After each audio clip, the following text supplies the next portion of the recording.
Bwana, mambo vipi? Kama ndo mara kwa kwanza basi nikusii usisahau kusubscribe, kulike, kushare pamoja na kucomment. Bwana, kuna taarifa ambayo imeweza kutokea kwenye mitandao ya kijamii kuhusiana na dada yetu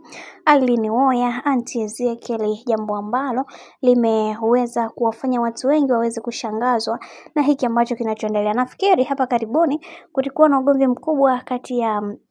hawa A-list, lakini leo hii tumeweza kuona matatizo yao wameweza kuyasolve na kila kitu kimeweza kuwa sawa. Sasa jambo la kusikitisha ni kuhusiana na kile ambacho kilichokuwa kinaendelea katika mitandao ya kijamii, na watu wengi hawakutamani sana kuweza kujua kiundani juu ya yale ambayo yaliyokuwa yakiendelea, kwa sababu kuna mengi ambayo yameweza kutokea na wengi wao walitamani kuweza kutoa ushauri wa hapa na pale, lakini bado ilikuwa ni ngumu sana. Sasa nataka nikwambie kwamba dada yetu Irene Uwoya, mama mchungaji, haise kimemlamba, kwa sababu kuna mengi ambayo yameweza kutokea katika maisha yake, na wengi walitamani sana kuweza kutambua nini kisa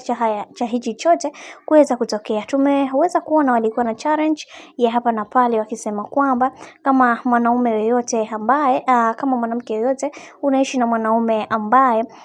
ni msaliti na ni mwanaume na ni mwanamke wa mtu na ni mwanaume wa mtu na anakuhudumia kwenye kila kitu, kiukweli hii challenge ilimfanya Irene Uwoya pamoja na Wolper waweze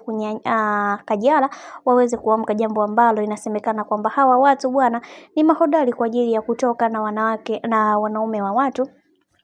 Aunty Ezekiel yeye aliweza kufichua hili na kusema kwamba hakuna yeyote ambaye hapo angeweza kutoka, kwa sababu tunajua hawa wote ni mabingwa wa kutoka na wame za watu, hivyo ni vyema mkaachana na hizi drama ambazo mnazozifanya kwa sasa. Sasa kwa hiki ambacho kilichoweza kutokea, watu wengi waliweza kupigwa na butwaa na kusema kwamba